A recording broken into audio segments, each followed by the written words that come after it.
Ma fille n'arrive pas à respirer. Nous sommes aux urgences, ai-je envoyé par texto. Mon père a répondu, on ne peut pas quitter le match de Zachary. Ne sois pas dramatique. Puis ma sœur a ajouté, peut-être devrais-tu lui apprendre à ne pas être si sensible. Je n'ai pas répondu. J'ai simplement coupé le paiement de leur maison, leur assurance et toutes les cartes liées à mon compte. Quelques heures plus tard, l'appel a commencé. Salut tout le monde, avant de commencer la vidéo d'aujourd'hui, j'ai besoin de votre aide. Nous avons remarqué que la chaîne perd un peu de terrain, et s'abonner est l'un des meilleurs moyens de nous soutenir. C'est rapide, et cela nous aide à continuer de vous apporter du contenu génial. Votre soutien compte énormément. Continuons de faire grandir cette chaîne ensemble. Merci beaucoup. Maintenant, commençons la vidéo. Je m'appelle Brian. J'ai 33 ans. Et s'il y a une chose que j'ai apprise sur la famille, c'est ceci, être fiable ne vous rend pas précieux. Cela vous rend simplement pratique. Je travaille comme ambulancier paramédical, par quart de 12 heures, parfois plus long. Je sauve des vies à l'arrière d'ambulances qui filent à toute vitesse, je réconforte les gens dans leurs pires moments, et je rentre à la maison en sentant l'antiseptique d'hôpital et l'urgence de quelqu'un d'autre. Le travail est dur, le salaire est correct, et depuis 5 ans, une part considérable de ce salaire est allée directement à mes parents. Chaque mois, je transfère $3 800, hypothèque, assurance automobile, assurance maladie, carte de crédit, service public. Mes parents vivent dans la maison où j'ai grandi, une coloniale à 3 chambres avec des volets blancs et une pelouse que mon père n'a pas tondue depuis 2 ans. La pelouse ressemble à celle de quelqu'un qui a cessé de s'en soucier. Et c'est peut-être exact. Mes parents ont cessé de s'inquiéter de beaucoup de choses une fois qu'ils ont réalisé que je m'en occuperais. Ils ne m'ont jamais demandé directement, pas au début. Cela a commencé il y a 5 ans quand papa a appelé et a dit que le paiement de l'hypothèque allait être en retard. Juste cette fois, a-t-il dit, juste jusqu'à ce qu'ils se remettent sur pied. Maman avait des frais médicaux. Ils étaient à court d'argent. Pourrais-je aider? J'ai aidé, puis j'ai continué d'aider mois après mois. À un moment donné, ce n'était plus temporaire. C'est devenu une attente. Ma sœur, Caroline, n'aide pas. Elle a 36 ans, 3 ans de plus que moi, et elle a un fils de 10 ans nommé Zachary. Zachary joue au baseball voyage. Zachary prend des cours de piano. Zachary a besoin de nouveaux crampons, de nouveaux gants, de tout nouveau. Et d'une manière ou d'une autre, ces besoins passent toujours avant l'hypothèque que je paie. Caroline vit à 20 minutes de nos parents. J'habite à 45 minutes, mais la distance n'a pas d'importance. Quand mes parents ont besoin de quelque chose, ils m'appellent. Quand ils veulent de la compagnie, ils appellent Caroline. J'ai une fille. Elle s'appelle Sandra, et elle vient d'avoir 6 ans. Elle a les boucles sombres de mon ex-femme et ma propre obstination. Elle adore dessiner, adore poser des questions sur mon travail, adore faire semblant d'être médecin avec son stéthoscope jouet. Et elle fait de l'asthme. Ce n'est pas le genre léger. Sandra a été hospitalisée 2 fois au cours de la dernière année. Nous avons un nébuliseur à la maison, 2 types d'inhalateurs et un plan d'action collé sur le réfrigérateur. Je connais les signes, la toux qui commence doucement et devient aiguë, la façon dont sa respiration devient superficielle, la panique dans ses yeux quand sa poitrine se resserre et que l'air ne passe plus facilement. Mes parents ont rencontré Sandra exactement 4 fois en 6 ans. 4. Ils ont toujours une excuse, trop occupé, trop fatigué, Caroline a besoin d'aide avec Zachary. Il y a toujours quelque chose de plus important. Le dernier Noël, j'ai demandé s'ils voulaient venir dîner, juste moi et Sandra. J'ai pensé que ce serait peut-être agréable, tranquille. Ma mère a dit qu'ils avaient déjà des plans avec Caroline et Zachary. Elle l'a dit comme si c'était évident, comme si j'aurais dû savoir qu'il ne fallait pas demander. Sandra m'a demandé plus tard pourquoi grand-mère et grand-père n'étaient pas venus. Je lui ai dit qu'ils étaient occupés. Elle a hoché la tête, mais j'ai vu la confusion sur son visage. Elle a 6 ans. Elle ne comprend pas pourquoi sa famille ne se montre pas. J'ai continué de payer les factures. Je me suis dit que c'était la bonne chose à faire. C'est ce que l'on fait pour la famille. On se montre, on aide. On ne demande rien en retour parce que ce n'est pas comme ça que ça marche. Sauf que cela ne marche pas comme ça pour tout le monde. Pour certaines personnes, se montrer est conditionnel. Pour certaines personnes, l'amour a un prix, et j'étais le seul à le payer. Un mercredi de fin septembre, j'étais assis sur mon canapé après un long quart de travail. Sandra dormait dans sa chambre. J'ai ouvert mon application bancaire et j'ai regardé les virements automatiques. 3 800 $ prévus pour le lendemain, hypothèque, assurance, carte, tout. J'ai fixé l'écran pendant longtemps. J'ai pensé à appeler mes parents. J'ai pensé à leur demander s'ils se demandaient jamais comment j'allais, s'ils pensaient jamais à Sandra, s'ils considéraient jamais que peut-être, juste peut-être, j'avais aussi besoin de quelque chose de leur part. Mais je n'ai pas appelé. J'ai fermé l'application, éteint mon téléphone et suis allé me coucher. Je pensais que c'était le point le plus bas. Je pensais que j'avais déjà donné tout ce que je pouvais. J'avais tort. C'est arrivé un samedi. Sandra et moi étions au parc. Elle était sur les balançoires, poussant avec ses jambes et riant, ses cheveux volant derrière elle. L'air était frais, presque froid, et je me souviens avoir pensé que j'aurais dû lui apporter sa veste.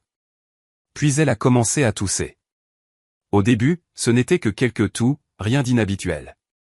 Mais ensuite, ça s'est aggravé, c'est devenu plus aigu. Sa main est allée à sa poitrine, et j'ai vu le regard, celui que j'ai appris à reconnaître instantanément.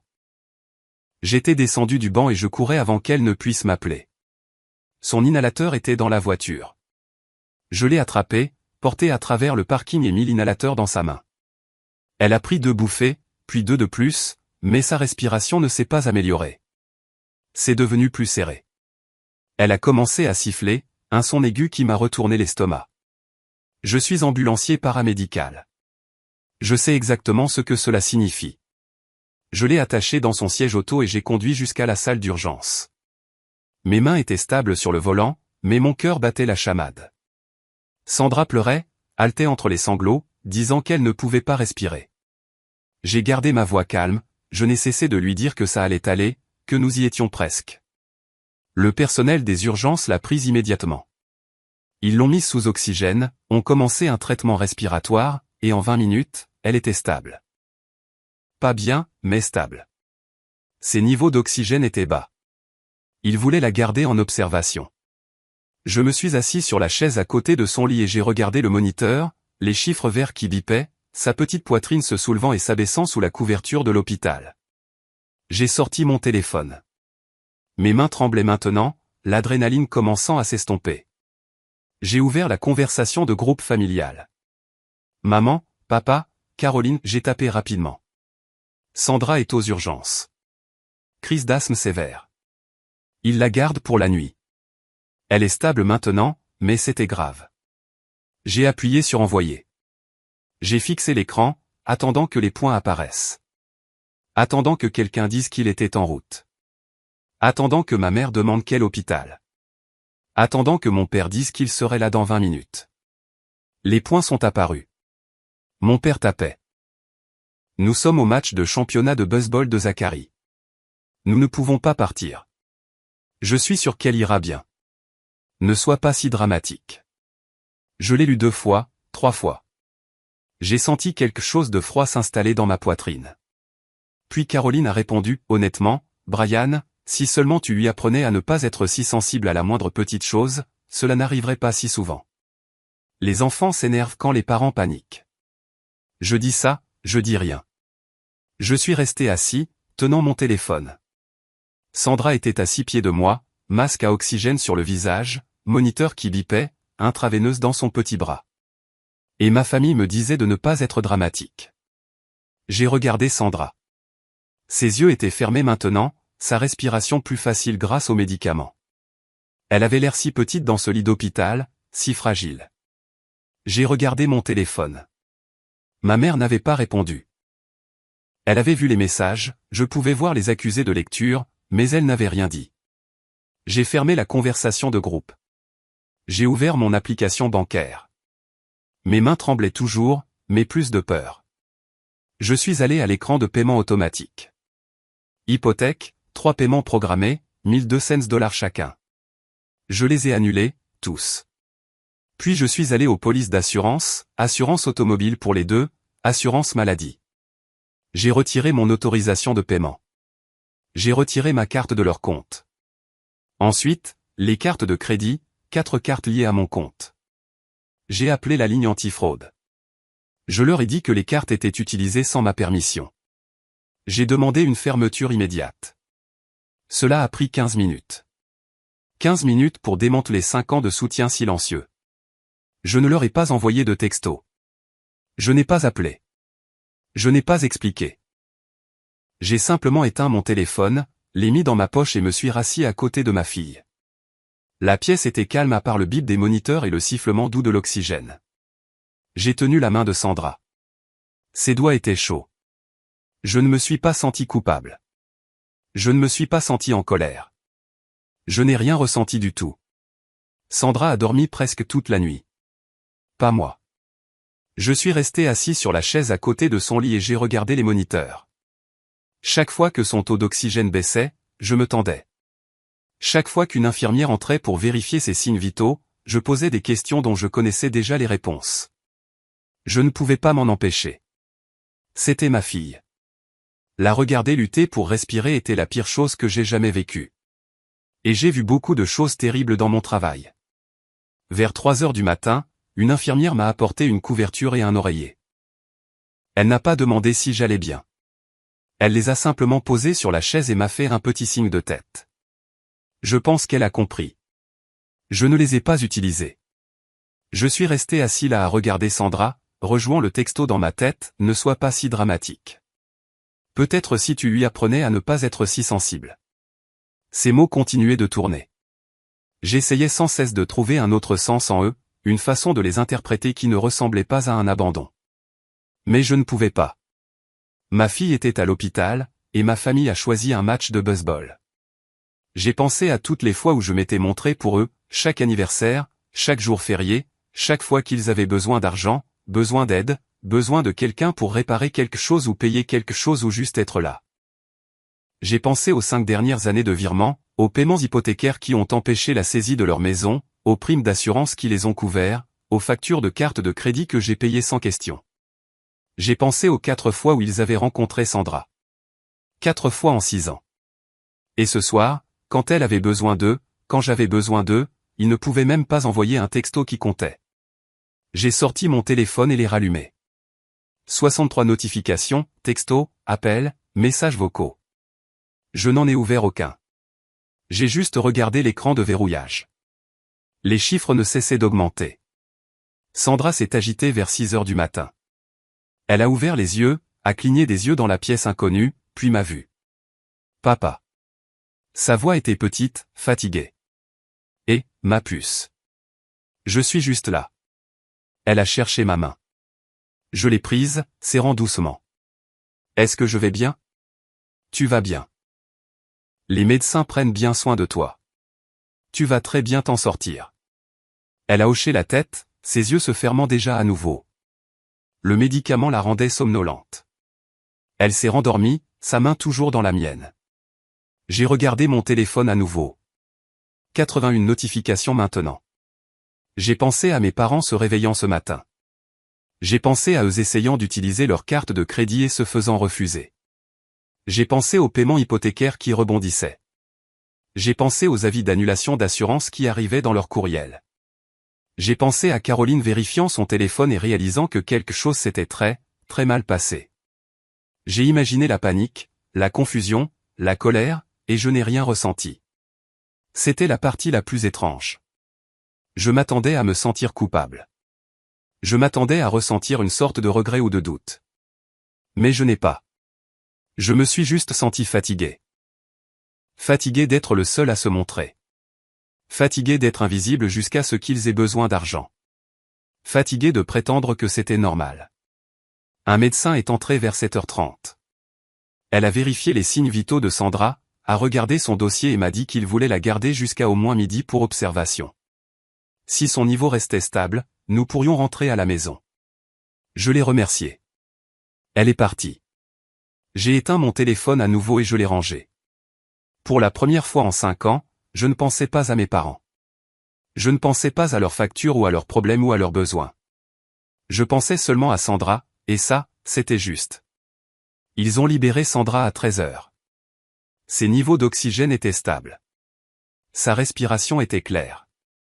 Le médecin m'a donné une nouvelle ordonnance et des instructions pour faire un suivi avec son pneumologue dans la semaine. Je l'ai portée jusqu'à la voiture. Elle était épuisée, pâle, mais elle a souri quand je l'ai attachée. On peut rentrer à la maison, papa? Oui, ma puce. On rentre à la maison. J'ai conduit prudemment. La circulation du dimanche après-midi était légère. Sandra s'est endormie sur le siège arrière avant même que nous n'atteignions l'autoroute. Mon téléphone était toujours éteint. Je l'ai laissé ainsi. Quand nous sommes arrivés à la maison, j'ai porté Sandra à l'intérieur et l'ai mise dans son lit. Elle s'est à peine réveillée, a juste marmonné quelque chose que je n'ai pas pu entendre et s'est recroquevillée dans son oreiller. J'ai tiré la couverture sur elle et j'ai laissé la porte entr'ouverte. Puis je me suis assis sur mon canapé et j'ai rallumé mon téléphone. 214 notifications. J'ai fait défiler l'écran de verrouillage. 40 appels manqués. 67 messages textes. 11 messages vocaux. Tous de mes parents. Tous de Caroline. Je n'en ai ouvert aucun. J'ai juste lu les aperçus. De papa, appelle-moi immédiatement. De papa, qu'est-ce que tu as fait, bordel? De maman, Brian, s'il te plaît, rappelle-nous. Nous devons parler. De Caroline, tu fais ça sérieusement, là? De Caroline, tu es ridicule. De papa, notre paiement hypothécaire a rebondi. De maman, la compagnie d'assurance a appelé. Ils ont dit que notre police était annulée. De papa, réponds à ton putain de téléphone. De Caroline, c'est puéril. J'ai posé le téléphone sur la table basse. Je l'ai fixé pendant 1 minute. Puis je me suis levé, je suis allé à la cuisine et je me suis fait un sandwich. J'ai mangé lentement. L'appartement était calme. Sandra dormait. Le monde semblait plus petit, plus calme. Mon téléphone a vibré à nouveau. Un autre appel. Je n'ai pas décroché. À 16 heures, ma sonnette a retenti. Je savais qui c'était avant d'ouvrir la porte. Caroline se tenait sur mon porche, les bras croisés, le visage tendu de colère. Tu te moques de moi, là? Je l'ai regardée. Je n'ai rien dit. Tu as tout annulé, l'hypothèque, l'assurance, les cartes de maman et papa. As-tu la moindre idée de ce que tu viens de faire? Je me suis appuyé contre le cadre de la porte. Ma voix est sortie plate, calme. Je sais exactement ce que j'ai fait. Tu vas les détruire. Ils ne peuvent pas se permettre tout ça sans toi. Ils auraient dû y penser hier soir. Les yeux de Caroline se sont rétrécis. Hier soir? Tu veux dire quand nous étions au match de Zachary? Brian, c'était le championnat. On ne pouvait pas juste partir. Sandra était à l'hôpital, et elle va bien. Tu l'as dit toi-même. Elle était stable. Tu étais dramatique, comme toujours. J'ai senti quelque chose de froid s'installer dans ma poitrine à nouveau, la même sensation que j'avais assise dans cette chambre d'hôpital. Elle ne pouvait pas respirer, Caroline. Elle pleurait, haletée pour de l'air, terrifiée. Et je t'ai envoyé un texto. J'ai envoyé un texto à maman et papa. Et vous m'avez dit de ne pas être dramatique. Caroline a changé son poids, son expression s'adoucissant juste légèrement. D'accord, c'était peut-être dur, mais Brian, tu ne peux pas juste les couper. Ils ont besoin de toi. Ils avaient besoin de moi hier soir, et ils ont choisi le match de Zachary. Ce n'est pas juste. Alors ça non plus, ça n'est pas juste.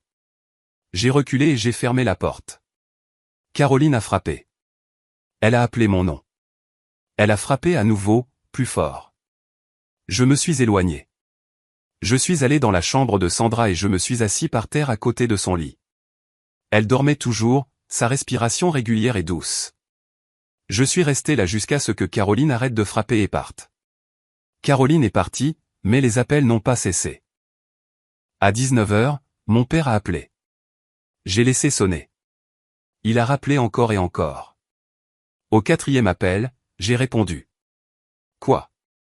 Ma voix était plate. Pas de salutation, pas de chaleur. Brian, qu'est-ce qui se passe, bordel? La voix de mon père était forte, en colère.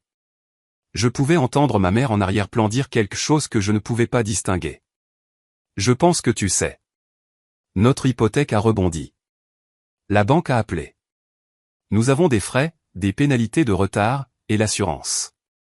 Toutes les polices que tu avais liées, tout est parti. Qu'est-ce que tu as fait? J'ai retiré mes autorisations de paiement. Il y a eu une pause. Puis la voix de mon père est revenue, plus sèche. Tu ne peux pas faire ça. Nous avions un accord. Nous n'avons jamais eu d'accord, papa. Tu as demandé de l'aide il y a 5 ans. Je l'ai donnée, et j'ai continué de la donner. Chaque mois, 3800 $. Sais-tu combien ça fait sur 5 ans? Ce n'est pas la question. Alors quelle est la question? Une autre pause. La voix de ma mère est devenue plus forte en arrière-plan. La question est que nous sommes ta famille. On n'abandonne pas juste sa famille. J'ai ri. C'est sorti amer, sec. La famille abandonnée? C'est le comble. Qu'est-ce que ça veut dire? Ça veut dire qu'hier soir ma fille était à l'hôpital. Elle ne pouvait pas respirer. Elle était terrifiée. Et je vous ai envoyé un texto. Je vous ai dit ce qui se passait. Et vous m'avez dit de ne pas être dramatique. Silence. Papa, tu as choisi un match de baseball. Tu as choisi Zachary plutôt que Sandra, encore une fois. Ce n'est pas juste, Brian. C'était le championnat. Zachary a travaillé toute la saison pour ce match. Et Sandra était aux urgences. Elle va bien maintenant, n'est-ce pas? Tu as dit qu'elle était stable. J'ai fermé les yeux. J'ai senti ce poids froid dans ma poitrine à nouveau, se propageant. Elle va bien parce que le médecin l'a stabilisée. Pas parce que vous vous êtes montré. Pas parce que vous vous êtes soucié. Bien sûr que nous nous soucions. Alors prouvez-le. Nous essayons de le faire, mais tu nous coupes juste. Comment sommes-nous censés payer quoi que ce soit maintenant? L'hypothèque est due. L'assurance est partie. Nous avons des factures, Brian. Et j'avais une fille à l'hôpital, mais ça ne vous importait pas. Ma mère a pris le téléphone. Sa voix était plus douce, suppliante. Brian, mon chéri, s'il te plaît. Nous sommes désolés si nous t'avons contrarié. Nous ne réalisions pas à quel point c'était grave. Mais tu ne peux pas juste nous laisser comme ça. Nous avons besoin de toi. Vous aviez besoin de moi hier soir, et vous n'étiez pas là. Nous étions au match de Zachary. On ne pouvait pas juste partir. S'il te plaît, tu dois comprendre. Je comprends parfaitement, maman. Je comprends que pendant 5 ans j'ai payé vos factures, gardé votre maison, couvert votre assurance, et vous n'avez jamais demandé une seule fois comment j'allais. Vous avez rencontré Sandra 4 fois. 4 fois en 6 ans. Vous n'appelez pas, vous ne visitez pas, mais vous vous attendez à ce que je continue de payer. Ce n'est pas vrai. Nous nous soucions de toi. Alors montrez-le. Montrez-vous. Soyez là. Arrêtez de choisir Caroline et Zachary à chaque fois. Silence à nouveau. Puis la voix de mon père est revenue, plus dure. Tu es égoïste. Tu nous punis parce que nous ne pouvions pas tout laisser tomber pour une seule nuit. Une seule nuit? Papa, ce n'est pas une question d'une seule nuit. C'est une question de 6 ans. C'est à propos de chaque fois où vous avez choisi Caroline plutôt que moi. Chaque fois où vous avez ignoré Sandra. Chaque fois où vous m'avez traité comme un guichet automatique au lieu de votre fils. Nous ne t'avons jamais traité comme ça. Oui, vous l'avez fait, et je vous ai laissé faire. Mais j'ai fini maintenant. Brian, s'il te plaît, règle tes propres factures. Débrouille-toi.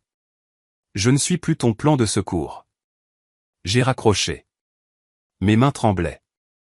J'ai posé le téléphone et j'ai fixé le mur. Ma poitrine était serrée. Pas de colère, pas de tristesse, juste d'épuisement. J'ai vérifié Sandra. Elle dormait toujours. Son visage était paisible. Je me suis assis par terre à côté de son lit à nouveau et je suis resté là jusqu'à ce que ma respiration se régularise. Lundi matin, j'ai appelé au travail. Je leur ai dit que j'avais besoin d'un congé personnel. Ils n'ont pas posé de questions. Je suis au service depuis 8 ans. Je n'ai jamais appelé à moins que ce ne soit grave. Sandra est restée à la maison. Elle se sentait mieux, mais je voulais la garder près de moi. Nous avons fait des crêpes pour le petit déjeuner. Elle a dessiné à la table de la cuisine pendant que j'étais assis en face d'elle avec mon ordinateur portable. J'ai ouvert mon courriel. Je me suis connecté à mon compte bancaire. J'ai sorti tous les documents que je pouvais trouver, 5 ans de virement, paiements hypothécaires, primes d'assurance, relevés de carte de crédit, factures de services publics.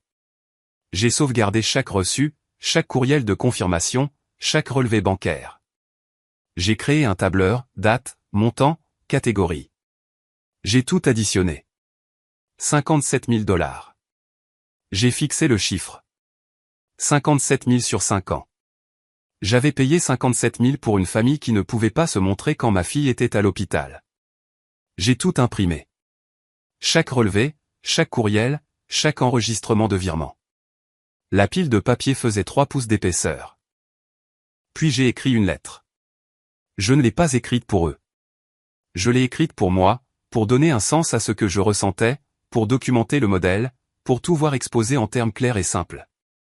La lettre commençait par des faits, les dates où j'ai commencé à payer, les montants, le total. Puis j'ai énuméré chaque fois où ils avaient choisi Caroline et Zachary plutôt que moi et Sandra, chaque anniversaire manqué, chaque visite annulée, chaque excuse. J'ai énuméré les messages textes du samedi soir. J'ai imprimé des captures d'écran. Je les ai jointes à la lettre. À la fin, j'ai écrit une ligne, j'ai fini d'être invisible. Je ne l'ai pas signé. Je n'en avais pas besoin. J'ai tout mis dans un dossier, un épais dossier rouge avec un fermoir. Je l'ai posé sur la table de la cuisine et je l'ai fixé. Sandra a levé les yeux de son dessin. Qu'est-ce que c'est, papa? Juste du papier, ma puce. Des trucs d'adultes ennuyeux. Elle a hoché la tête et est retournée à son dessin. Elle coloriait une image d'une maison. Elle a ajouté un soleil dans le coin, jaune et lumineux. Mon téléphone a vibré. Un texto de Caroline. Maman et papa paniquent. Ils ont reçu un avis de la banque. Procédure de saisie. Brian, tu dois arranger ça. Je n'ai pas répondu. Un autre texto.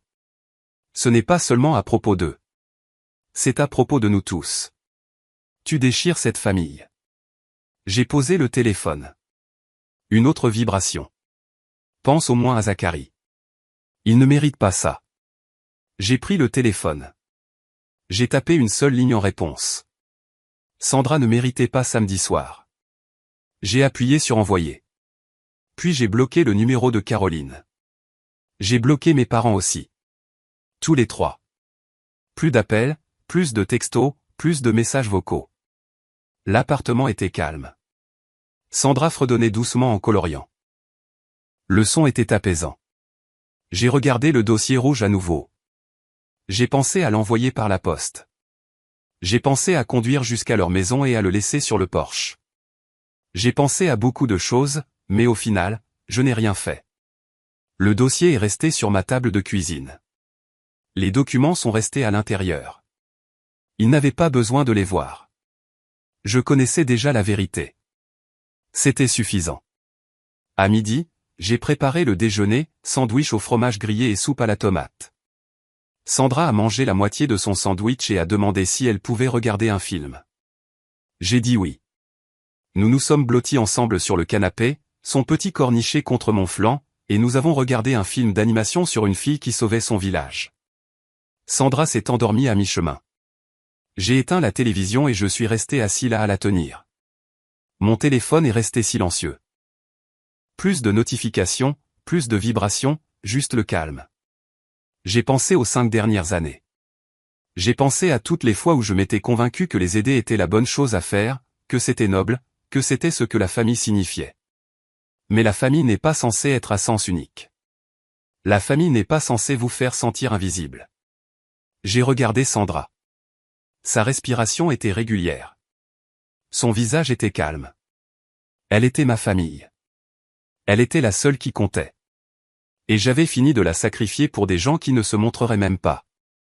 Les conséquences sont arrivées rapidement. Dès mardi, mes parents ont reçu un avis formel de la banque. 3 paiements hypothécaires manqués. Les procédures de saisie commenceraient dans 30 jours à moins que le compte ne soit remis à jour. Je ne le savais pas de première main. Je l'ai appris par ma tante, la sœur de ma mère, qui m'a appelé mercredi matin. Brian, qu'est-ce qui se passe? Ta mère m'a appelé en pleurant. Elle a dit que tu les avais coupés. La voix de ma tante était inquiète, mais pas accusatrice. Elle a toujours été gentille avec moi. Oui. Puis-je demander pourquoi? Je lui ai dit. Je lui ai parlé de samedi soir, de Sandra à l'hôpital, des textos, des 5 ans de paiement et des 4 visites. Elle est restée silencieuse pendant un long moment. Je ne savais pas que c'était si grave. Personne ne le savait. Ils s'en sont assurés. Qu'est-ce qu'ils vont faire? Je ne sais pas. Ce n'est plus mon problème. Une autre pause. Tu vas bien, Brian? La question m'a pris au dépourvu. Personne ne m'avait posé cette question depuis longtemps. Ça vient. Elle n'a pas insisté. Elle a juste dit qu'elle espérait que les choses s'amélioreraient et a raccroché. Jeudi, les annulations d'assurance ont frappé. L'assurance automobile de mes parents a expiré. Mon père a été arrêté pour un feu arrière cassé et a découvert que sa couverture avait disparu. L'amende était de 300 $ plus les pénalités pour conduite sans assurance. L'assurance maladie de ma mère a été annulée aussi. Elle avait un rendez-vous chez le médecin cette semaine-là. Ils l'ont renvoyée au comptoir, pas de couverture, pas de rendez-vous. J'ai entendu tout cela via des messages vocaux qu'ils ont laissés sur mon téléphone. Je les ai débloqués juste assez longtemps pour écouter, puis je les ai bloqués à nouveau. Je n'ai pas répondu. Vendredi, Caroline s'est présentée à mon appartement à nouveau. Cette fois, elle a amené Zachary. J'ai ouvert la porte. Zachary se tenait derrière elle, l'air confus. « Brian, s'il te plaît, parle-moi juste. » J'ai regardé Zachary. Il avait 10 ans. Il ne comprenait pas ce qui se passait. Ce n'était pas de sa faute. Zachary, va attendre dans la voiture. Caroline a commencé à protester, mais je l'ai coupée. Je ne fais pas ça devant lui. Elle a hésité, puis a hoché la tête. Zachary est retourné à la voiture. Je l'ai regardé partir, puis je me suis tourné vers Caroline. Qu'est-ce que tu veux? Je veux que tu arrêtes ça. Maman et papa sont en train de s'effondrer. Ils vont perdre la maison. Alors ils auraient dû y penser avant de renvoyer ma fille. Brian, ils ont fait une erreur. Les gens font des erreurs. Ce n'était pas une erreur. C'était un modèle. 5 ans, Caroline. 5 ans où j'ai payé leurs factures pendant qu'ils m'ignoraient, moi et Sandra. Et quand j'ai finalement eu besoin d'eux, ils t'ont choisi à nouveau.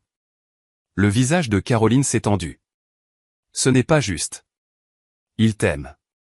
Non, ils n'aiment pas. Ils aiment ce que je peux leur donner.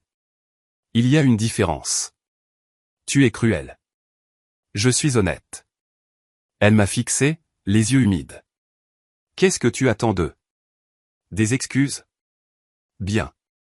Ils sont désolés. Je suis désolé. Nous avons tous foiré. Pouvons-nous passer à autre chose maintenant? J'ai secoué la tête. Ce n'est pas une question d'excuses. C'est une question de respect. C'est une question de se montrer. Et ils ne l'ont pas fait. Alors, j'ai fini. Tu vas les laisser tout perdre? Je vais les laisser se débrouiller, comme je me suis débrouillé toute ma vie. Caroline a ouvert la bouche, puis l'a refermée. Elle a regardé ses pieds. Je ne réalisais pas que c'était si grave. Personne ne le réalisait, parce que je n'ai rien dit. J'ai juste continué de payer, de me montrer, d'espérer que les choses changeraient, mais elles n'ont jamais changé. Elle a levé les yeux vers moi. Et Zachary? Il va perdre la maison de ses grands-parents. Il adore cette maison. Sandra adore avoir des grands-parents qui se montrent. Mais elle n'a pas ça. Caroline a tressailli. Brian. Rentre chez toi, Caroline. Prends soin de ton fils. Débrouille-toi avec tes propres factures. J'ai fini de porter cette famille. J'ai fermé la porte. Elle n'a pas frappé cette fois. Je l'ai entendu marcher jusqu'à sa voiture. J'ai entendu le moteur démarrer. Je l'ai entendu s'éloigner en voiture. Je suis rentré à l'intérieur. Sandra jouait avec ses poupées dans le salon. Elle a levé les yeux et a souri. Papa, on peut manger de la pizza pour le dîner? Oui, ma puce, on peut manger de la pizza. Elle est retournée à son jeu, fredonnant doucement. L'appartement semblait plus léger. 2 semaines ont passé. Je n'ai pas eu de nouvelles de mes parents. Je n'ai pas eu de nouvelles de Caroline. Ma tante a pris de mes nouvelles une fois pour savoir comment j'allais. Je lui ai dit que j'allais bien, et je le pensais. Sandra est retournée à l'école. Son asthme est resté sous contrôle. Nous avons maintenu ses médicaments, suivi le plan du médecin, et la vie a continué. J'ai repris le travail. Mes quarts de travail semblaient plus faciles d'une certaine manière, plus légers. Je suis rentré à la maison et j'ai préparé le dîner. Sandra et moi avons mangé ensemble à la table de la cuisine. Nous avons parlé de sa journée. Elle m'a parlé de ses amis, de son professeur, du livre qu'il lisait en classe. C'était simple, calme, normal. Un samedi après-midi, j'ai emmené Sandra au parc, le même parc où sa crise d'asthme avait commencé. J'ai failli ne pas y aller. J'ai failli choisir un autre endroit. Mais ensuite, j'ai décidé que cet endroit n'avait plus le droit d'avoir du pouvoir sur moi. Sandra a couru vers les balançoires. Je l'ai poussée, et elle a ri, ses cheveux volant derrière elle. L'air était frais, mais j'avais apporté sa veste cette fois. Après un moment, elle est descendue des balançoires et a couru vers le toboggan. Je me suis assis sur un banc et je l'ai regardé jouer. Mon téléphone a vibré, un texto d'un numéro inconnu. Je l'ai ouvert. C'était de ma mère. Brian, nous avons vendu la maison. Nous emménageons dans un appartement. Ton père a trouvé un travail à temps partiel. Nous nous débrouillons. Je voulais juste que tu le saches. J'ai fixé le message pendant longtemps. Il n'y avait pas d'excuses, pas de reconnaissance de ce qui s'était passé, aucune mention de Sandra, juste une mise à jour, un rapport de situation. J'ai pensé à répondre. J'ai pensé à demander si elle comprenait pourquoi j'avais fait ce que j'avais fait. J'ai pensé à demander si elle regrettait samedi soir, mais je ne l'ai pas fait. J'ai juste éteint mon téléphone et je l'ai rangé. Sandra a couru vers moi, essoufflée, ses joues roses par le froid. « Papa, tu m'as vu ? Je suis descendu du toboggan à l'envers. J'ai vu. Tu étais si rapide. » Elle a souri et a couru vers l'aire de jeu. Je l'ai regardé monter l'échelle, glisser à nouveau, courir vers les barres de singe. Elle était heureuse, en bonne santé, en sécurité. C'était tout ce qui comptait. Plus tard ce soir-là, après que Sandra soit allée se coucher, je me suis assis sur mon canapé et j'ai pensé à tout ce qui s'était passé. J'ai pensé aux 5 dernières années. J'ai pensé aux 57 000 $. J'ai pensé aux nuits où j'étais resté éveillé à m'inquiéter de leurs factures, de leurs problèmes, de leurs besoins. J'ai pensé au moment à l'hôpital où j'ai réalisé qu'ils ne viendraient pas. Le moment où j'ai compris que j'étais seul dans tout ça, que j'avais toujours été seul dans tout ça. Et j'ai pensé au choix que j'ai fait, le choix d'arrêter, de m'éloigner, de donner la priorité à ma fille par rapport aux gens qui ne me donnaient pas la priorité. Je ne me suis pas senti coupable. Je n'ai pas ressenti de regret. Je me suis senti libre. Le dossier rouge était toujours sur ma table de cuisine. Je l'ai regardé pendant 1 minute, puis je me suis levé et je l'ai mis dans un tiroir. Je n'en avais plus besoin. La preuve était là si jamais j'en avais besoin, mais je ne pensais pas que ce serait le cas. J'avais déjà tourné la page. Je me suis versé un verre d'eau et je me suis tenu près de la fenêtre. La rue dehors était calme. Les lumières étaient faibles. Le monde semblait immobile. Sandra dormait dans sa chambre. Sa respiration était régulière. Son inhalateur était posé sur sa table de nuit, juste au cas où. J'ai pensé à l'avenir, à l'argent que j'économiserais maintenant que je ne payais plus leurs factures, aux choses que je pourrais faire pour Sandra, aux fonds universitaires que je pourrais bâtir, aux voyages que nous pourrions faire, à la vie que nous pourrions avoir. J'ai pensé à la famille que j'avais perdue. Et j'ai réalisé que je n'avais rien perdu. J'avais laissé partir quelque chose qui n'avait jamais vraiment été là. La famille est censée se montrer. La famille est censée se soucier. La famille est censée être là quand vous en avez le plus besoin. Et si elle ne l'est pas, alors ce n'est pas vraiment une famille du tout. J'ai fini mon eau, éteint les lumières et je suis allé me coucher. Pour la première fois en 5 ans, j'ai dormi toute la nuit.